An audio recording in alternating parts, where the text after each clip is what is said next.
everybody. Welcome to Planetary Gig Talk, Tales of Music and Magic. I'm your host, Jefferson Glassie, Chief Spiritual Dude of the Planetary Gig Society, whose mission is making connections through music with the intention of bringing peace and harmony. And today, we've been meaning to do this for a long time. My friend, Lionel Cole, is over there halfway around the world. I'm just here in Studio One of the worldwide headquarters of the Planetary Gig Society, not necessarily in the Himalayas in Nepal, but Lionel Cole, the king, the Grammy Award winner, hopefully more soon. Lionel Cole is coming at us from Australia, the big continent down there. How you doing, Lionel? Thanks for doing this. So great to see you. Oh, it's really great to see you. It's Jefferson and I have the joy of being able to have had a lot of hangs on the porch talking about the higher meaning of life and and what it's meant to us. And I'm really excited, Jeff, to let people kind of see us chat and dream a little bit on this magic carpet ride, as you say. Oh man, it is a magic carpet ride for sure. And yeah, we've mastered the porch hang. We have mastered the porch hang, especially with the Jeffersonian or two in our hand. Yeah, Jeffersonian, just a few music shamans sitting around on the porch talking about everything there is. So I met you through our mutual friend, the goddess of awesomeness, Tara Gorman. Tara Gorman. One day, it was pre-pandemic, the pandemic has sort of warped all time, but maybe 6 years ago, I can't remember. And you and Tara showed up at the door, our front door, and Tara said, I think you should meet Lionel. I'm like, mm-hmm. And then recently, bromance began. And then recently, when you were in the US last year, I guess you stayed with us for some time, and we did get to be very close, I feel, brothers. And but it's an honor to know you and to know your life and to be a part of what you're doing now. Some couple of albums up for Grammy consideration and the history that you've had in the past. But maybe we just start off, and I know this could even be a complicated question for you, but how did music come into your life? I mean, you go back all the way to the beginning. Yeah, well, they've got a video which I think I can send you a little clip of, that you could play underneath this of me we're still living in New York, so I must be a year and a half at the piano. Wow. And my mom says I was banging at first, but I was playing, and I'll send you the video afterwards, and if you want to use it, it'll make you laugh. But it's I think probably, if I'm being honest, it was just trying to get my dad's attention. My pops came up in the shadow of his brother, and he carried that cross very heavily, and so I always wanted to be useful, helping him break through. So I learned all the stuff I could to help push him in a certain direction, and got to use most of it for the last half of his life to help him kind of move from slight obscurity to legend, which was really fun. Because that was sort of my job in LA for a long time. When an artist would want to come back, like Robert Downey Jr. or Mariah Carey, they'd hire me, and we'd write some songs, and we'd go on a tour, and then they would blow up. And so the last big tour before the pandemic I did was with my father right before he died, and we raised his profile, and he got to go out like a rock star cowboy, which is what he wanted, and I got to mend fences and appreciate the man that he was as he died, and understand more the man he was that I grew up with. Wow. And that's pretty intense music, a musical, emotional, spiritual kind of journey. Yeah. Yeah, for sure. Well, oftentimes I'll ask somebody, well, was your family musical, to blah, blah, blah. Well, I mean, you grew up in one of the music families in the country in many ways.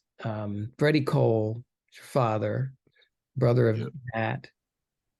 And I mean, when family got together, were you all just people play music all the time, or it was in your blood? Was it the business? Was it just how was it? What was that like?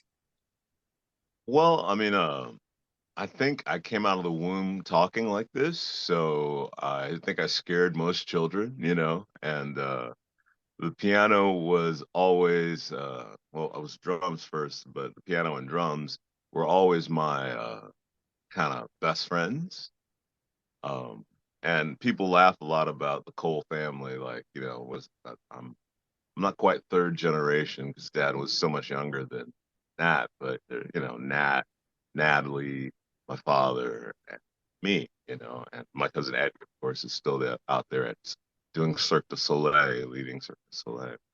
Cool. But um, there are two and a half generations of family over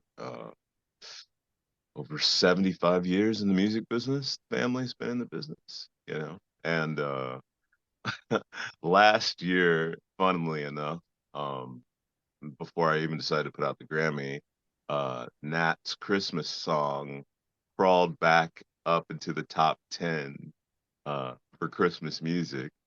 Mariah, who I worked for a long time, her Christmas song overtook Nat's to become the most popular Christmas. And so my answer was to make a record called Cancel Christmas to go along with that.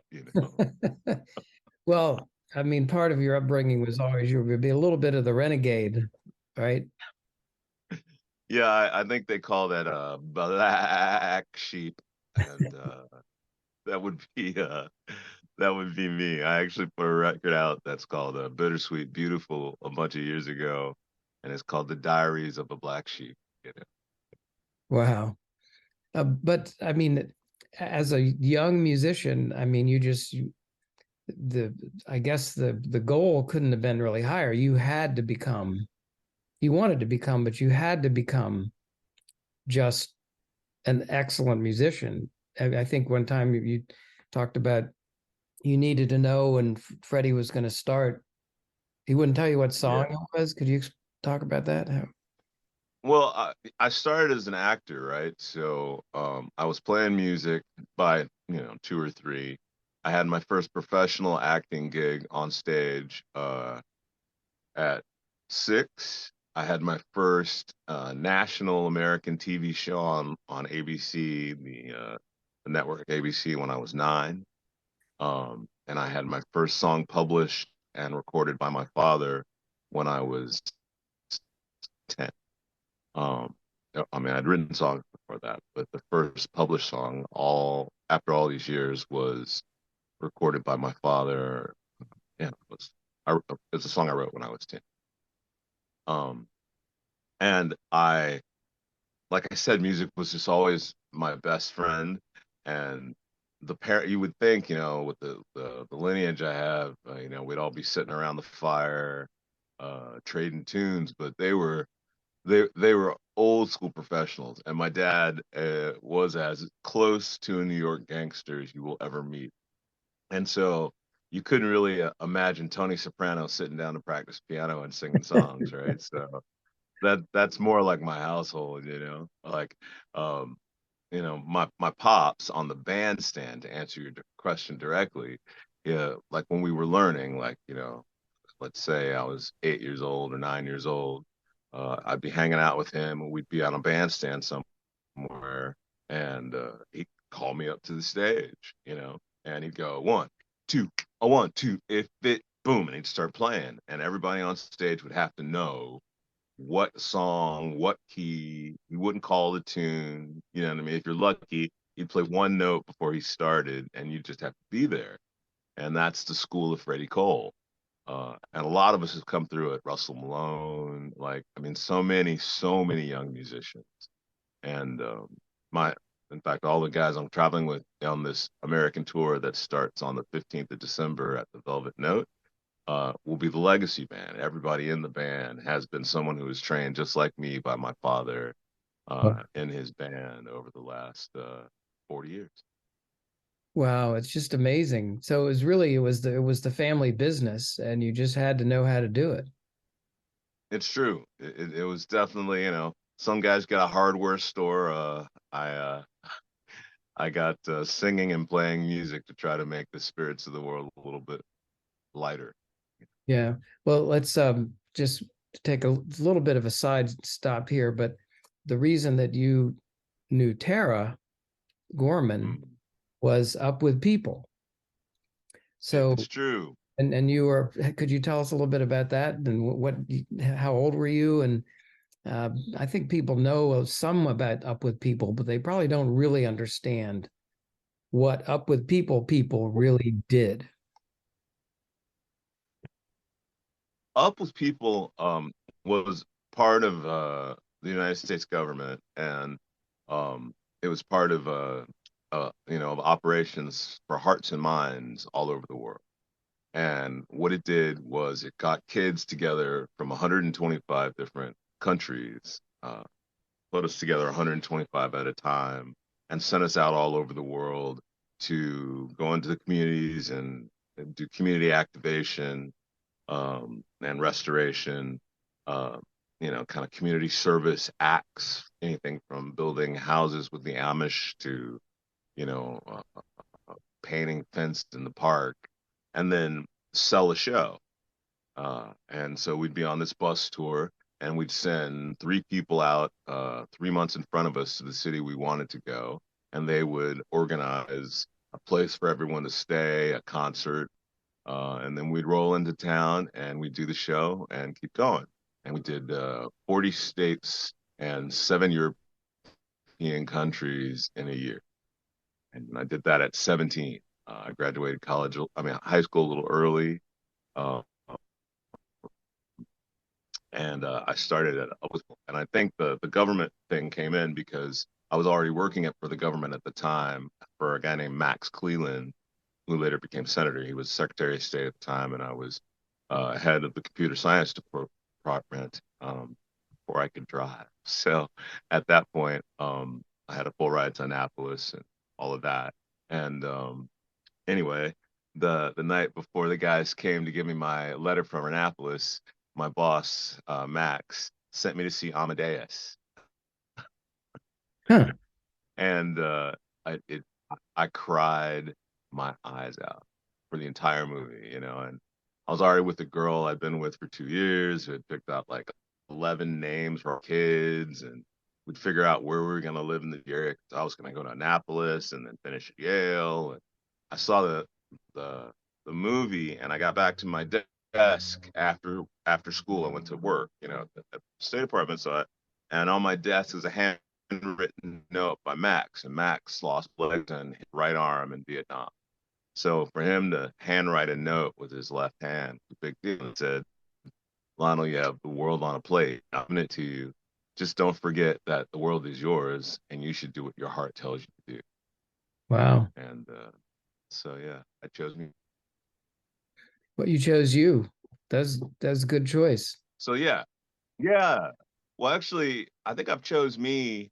Realizing that's chose me is has been part of my journey with you, Jefferson. Like realizing that my equation has always been sort of I am third, and I finally realized that if I do put my mask on first in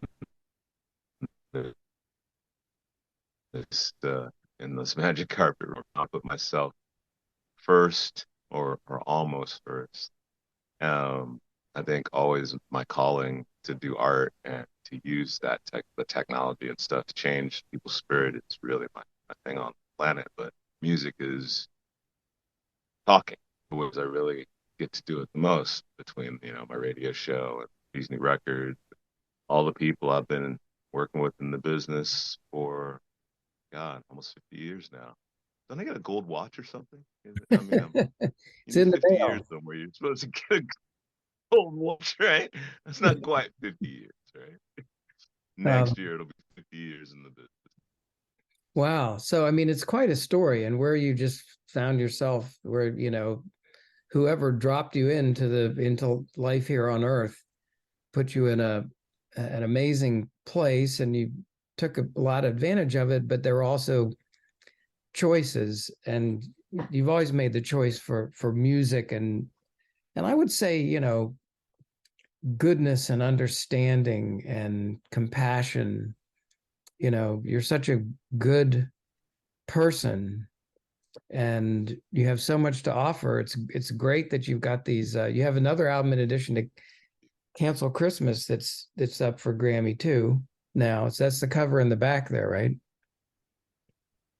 It is. That record's super special. It's called With Love, and the title was inspired by my nephew Tracy, who sadly was just murdered.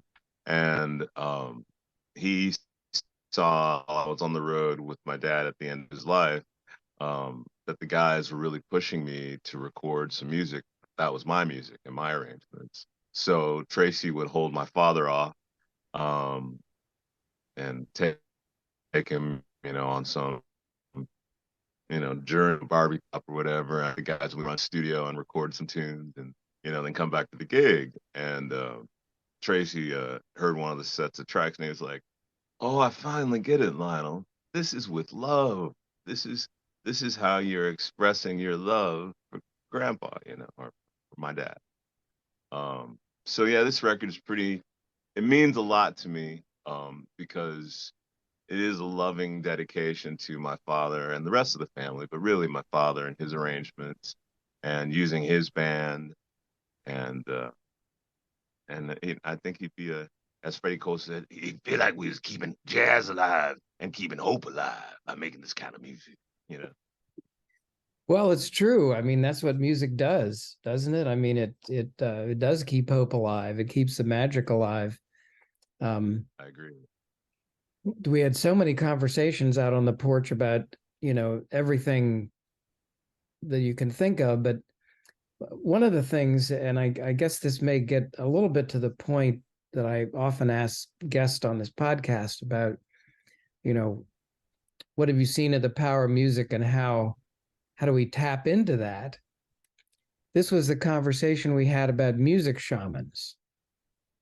And Yes. I was telling Yes. you about a lot of my inspiration, Victor Wooten and his books, and his brothers Roy, and the music lesson book and the spirit of music book that Victor wrote had a guy named Michael who was the teacher, and the inspiration for that Michael was actually Michael Cott. And I'd been spending some time with him. We went out, we did a show in Santa Fe to see him, and he blows me in a way. And I was thinking, what is Michael? I mean, he knows so much. He's so smart. He's a music shaman. And I remember turning to you there on the porch, and we're talking about it. And I said, "Well, who else are music shamans?" I said, "Well, Victor's a music shaman. His brothers are music shaman." I said, "Well, Lionel, you're a music shaman." And you said, "Well, you're," And you're a music shaman. and and so it was kind of, wow, am I a music shaman? And then we started thinking, and we thought of a lot of people who really are music shamans. They have some sort of Yep. connection and some sort of desire to take the music and, I don't know, not necessarily it from the playing the music part, but explaining it or whatever. What's your perspective of a music shaman? And now that, you know, we know we're music shamans, and there's a council of music shamans with a lot of other music shamans, and probably a billion music shamans out there. It's true. What do we do with that? What's your take on that? Well, you started the council, and you put an interesting question out. Like what's sort of the purpose? This like this question, and I think that when you have this many people who start to recognize the power of positive waveform and putting that kind of positive waveform, you could, or I guess some ways you almost want to call it positive particle theory. You want that we put into each note we play, then resonates off of each of us that has the same kind of spiritual or auric vibration. And I think that actually does change the way the world works. I think and the reason I think that changes it is I see the difference that loving, support, and sharing of art and what that's done for my own life through our friendship and the growth that I've been able to come through, and the deep hole or chasm of sadness coming into COVID and out of COVID that making this music has done, and seeing the world literally come to push me forward because I made the vibrations. Like I didn't ask anybody to put me in the Grammys. Some friends of mine that I met through you guys in DC went, "Hey, we believe in you. You let me hear this record." And then they pushed me to do it, which then made me put the records out and accept myself. And um, so, yeah, I think that journey of self-acceptance and that taking responsibility for the fact that we do have an effect on people's energy, because of the spiritual connection to our art, um, really has become my defining focus. And if that makes me a shaman, then namaste. That's awesome. That's the highest hope, you know. Yeah. Well, yeah, realizing the sort of the power that you have, but so many people who play have incredible power, but a lot of us, I mean, you're at a very high level of musicianship and people that and all that. And there's others we just sit around and play some songs and think, well, I'm not that good or what have you. But when you kind of it helps you realize, you are light and sound and healing and etc. Um, so in your career of playing, with Mariah Carey and all over, I mean, you've probably done a million gigs all around the About, yeah, world. probably. Um, what do you see in the other musicians? What do you see in the audience? And how do you describe what music does for the people who are playing, the people who are appreciating, and all in between? Well, I mean, growing up in the family, and like the family always being in the media, like you always knew that a voice could change the way people feel. Like, that was obvious. And being royalty adjacent, as I am, I got to see the power of that. But it wasn't really until I was with Mariah that I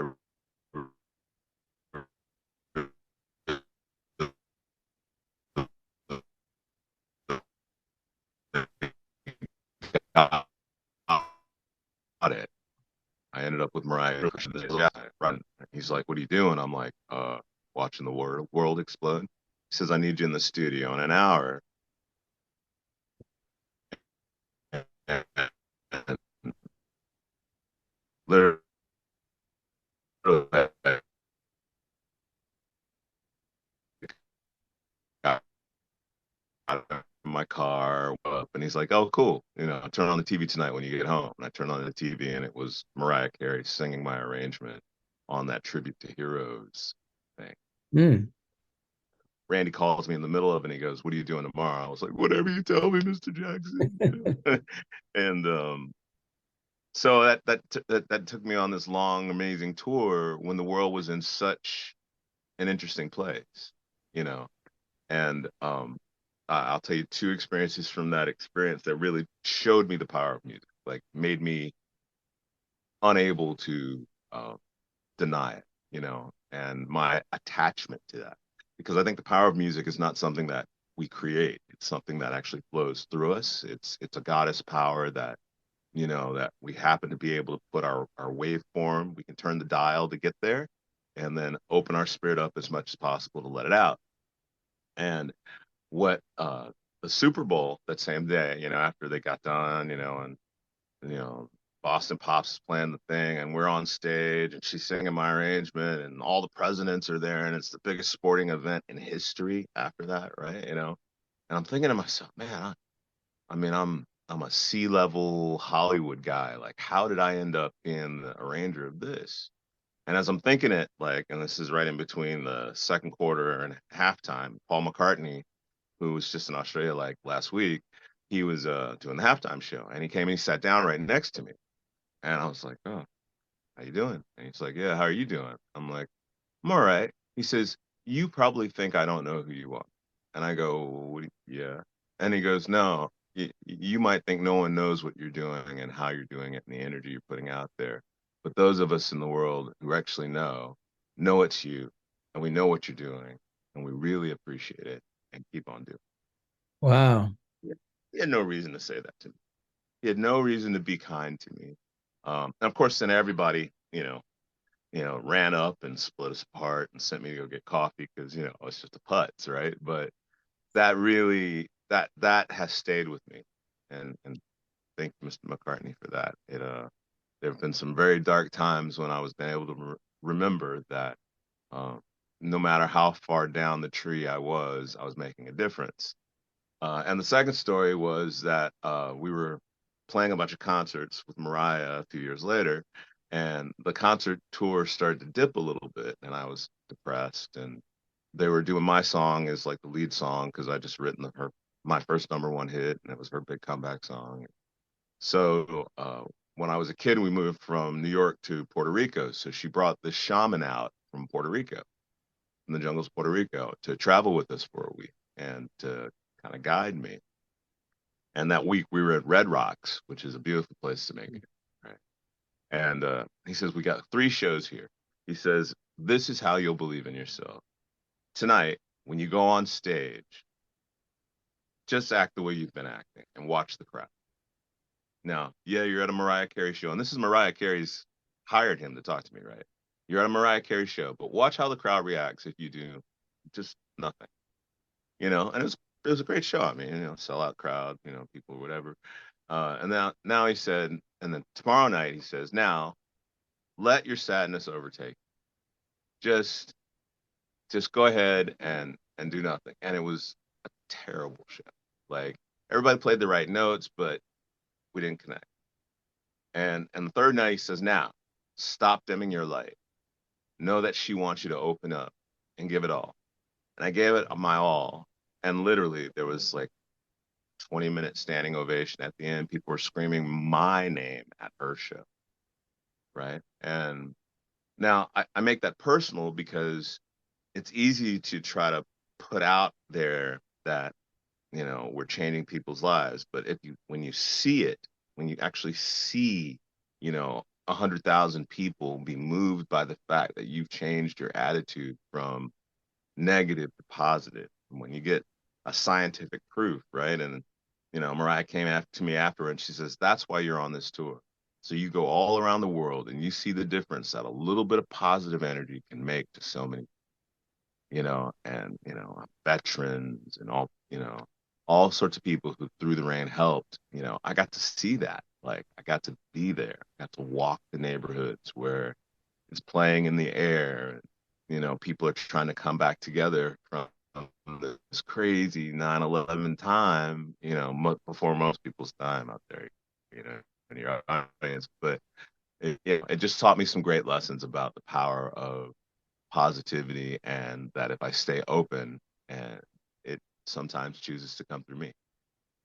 So that's an interesting, almost like a science experiment or something, or a psychology. Wasn't it? I mean, you were asked to be one way or another way, and when you put it all out, when you really gave, it Yep. just made a huge difference in what the audience perceived. and I'm just the piano player.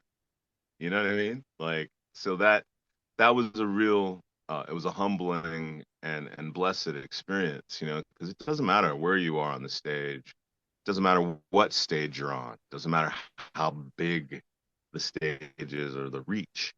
If you touch one person, you've done your job, you know, and if you tell your truth by touching that person, they'll probably touch someone else. And then it becomes a blessing. And I love blessing. Wow. Well, that's what we're trying to do. You and I did the Concert for Democracy here in Brookmont, Bethesda, Maryland, and we Which had was a awesome.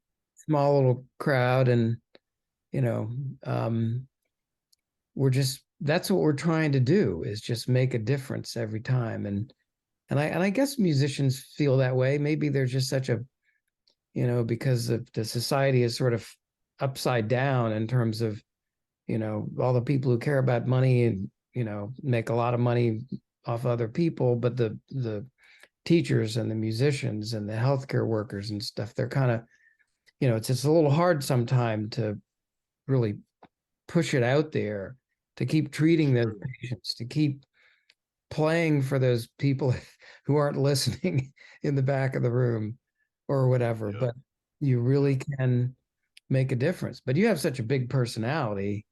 I don't know. You would think it'd be sort of easy for you to do that, but how do you, you're gigging now after the pandemic, and how's it feeling? Well, it's nice to put my professional hat on. I've been a long time, but and I've got a radio show on American Airlines that's doing great, and that's really awesome. You know, you inspired me to get up and get back into that business, and that's been wonderful.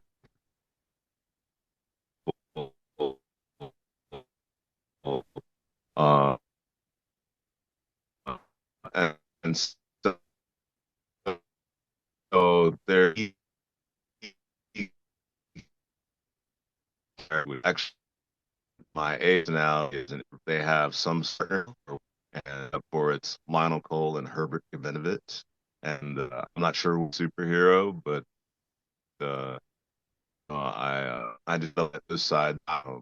No matter what I'm doing, if I'm composing, if I'm producing, if I'm writing, or if I'm just watching. Again, the energy transfer is what it's all about. You know what I mean? It is it is the key to everything. You know, someone's going to see this and feel our intention. That will make some difference in their life, which means we've done something good. Do that once a day. Everybody do something like that once a day. World increases by the world's peace increases by multitudes. You know? Yeah, I think so. So you're also you've been in, I mean, you've kind of been back and forth from Australia, US for years. You're Australia now, you were kind of stuck there during the pandemic. But one of the things we talked about a lot in some of our Porchang conversations was the indigenous people. And, the Aboriginal people in Australia are just sort of amazing. And I was reading that book by Tyson Yunkaporta, Sand Talk, how indigenous thinking can change the world. And, it's I believe that. I don't know that much about, indigenous people's music, but I have to think it was probably more fundamental to them than it even is to us. So do you have thoughts on the sort of the Aboriginal perspective? I mean, knowing in particular that you're in Australia and you're hanging out with some beautiful people from uh, you know the First Peoples and all. So Yeah, what's about that? I'm really lucky to be surrounded by some first people who really, really love me and have accepted me. And I've been able, I'm not a black fella, but they my voice when I speak, and they let me hear their truth when they speak, which is lovely. And uh, such a connection, uh, right down to the bark they use, make the filament, a didgeridoo, and the sonic properties of that didgeridoo, the waveforms they create. These are some of the oldest sounds on Earth. Some of the oldest organized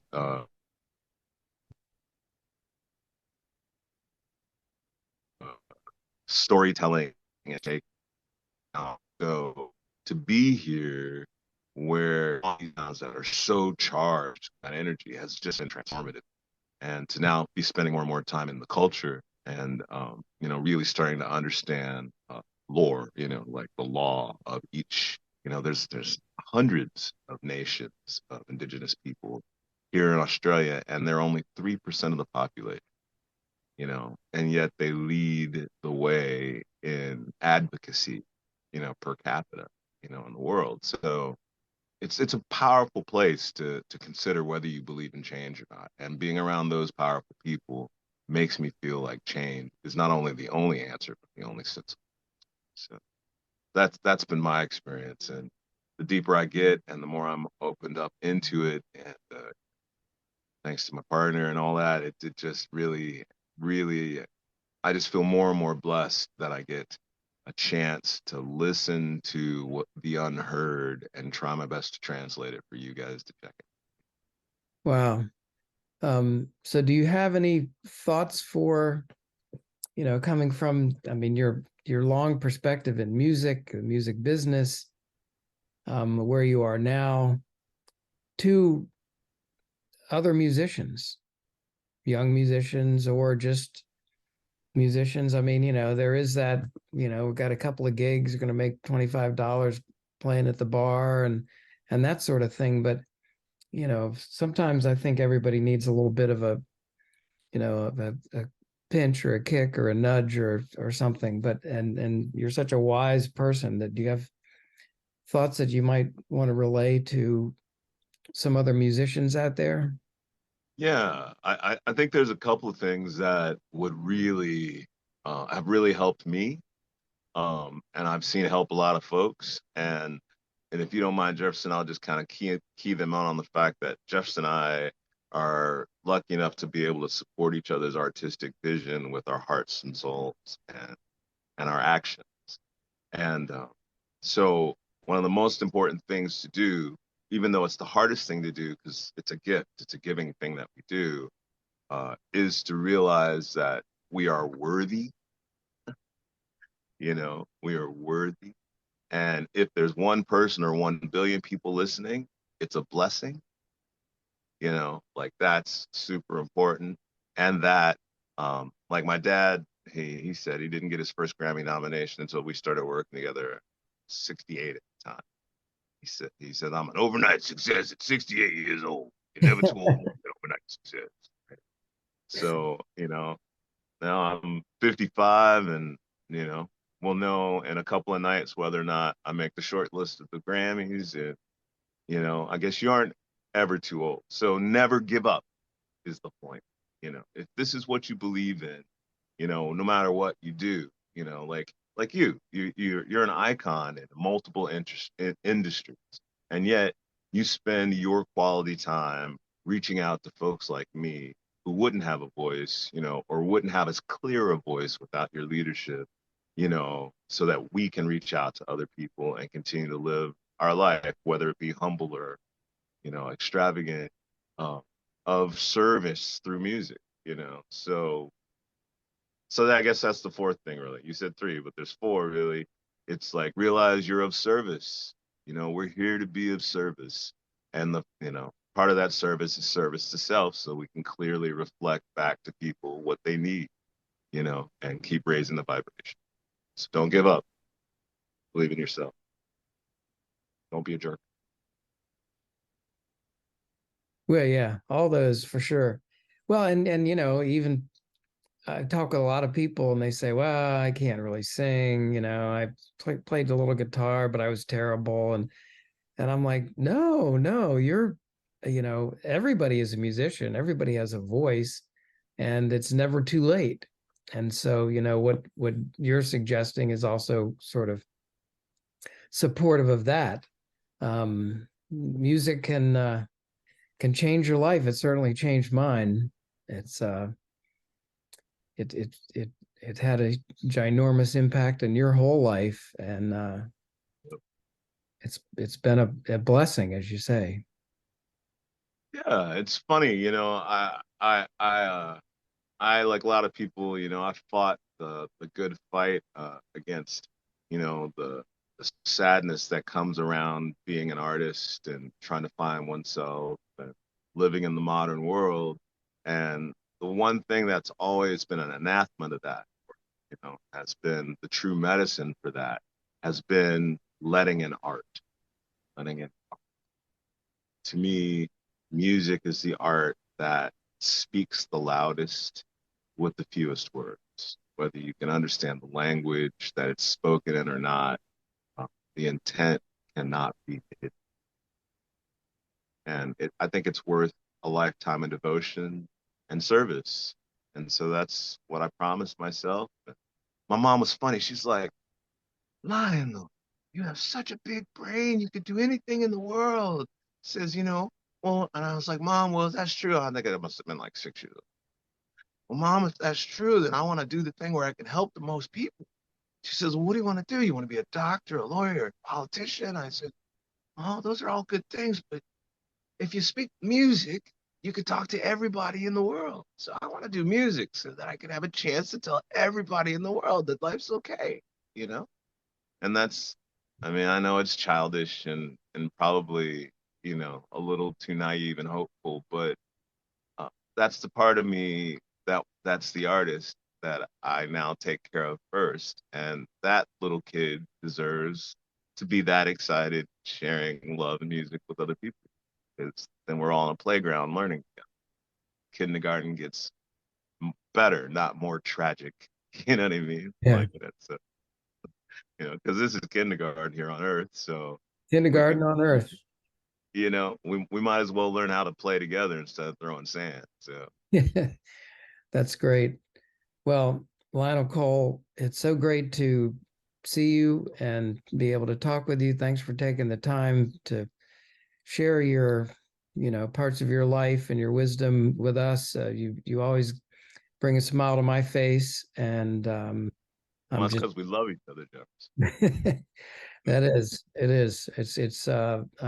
I'll look forward to some porch hangs in the future, and if you're in the US, Lionel's coming around. He's got some gigs coming up in December, January, I think. He'll be in the stateside. So Yep. Check out LionelColeMusic.com or LionelAndTheSwingersClub.com or any of those Lionel associated things for the tours. But we're December 15th, we start at the Velvet Note. We're at 54 Below on December the 21st in New York City on Broadway, which is great. My Broadway opening. Haven't done that since Birdland right before Dad died. And then we headline the Gainesville Jazz Festival the next month. And then we're at the Jazz Corner the 2nd and 3rd. And if the universe is willing, on the 4th of February, we'll be in LA at the Grammys. that would be sweet. That'd be sweet. Yeah. Fingers crossed in good ways there. So, all right. Thank And you. if I'm really lucky, then maybe in the middle of that month, I get to meet my buddy Jefferson in India and actually see this The this music place that has ashram. it's opened its heart to me. That I'm living the magic carpet ride, and a lot of it's thanks to people like you and Tara. Our people and my children. The people in my life. Whether they have pushed me to change or grow. Um, no matter what the way it's come at me, has made me who I am, and I actually kind of like this guy now, and I'm really excited to get out back into the world and share him with everybody else. Well, you've got a lot to No share. expectations. Nobody likes it. It's the invitation's open. Yeah, you got a lot to share. For folks out there, if you get a chance to see Lionel sometime, do it and go up and say hello. And Get a hug. Hugs are free. get a Who hug. wants a hug's my hat? It's so awesome. You're great. All right. Thanks, everybody. Lionel Cole. Check it out. See you soon. Love you guys. Keep Namaste. hope alive.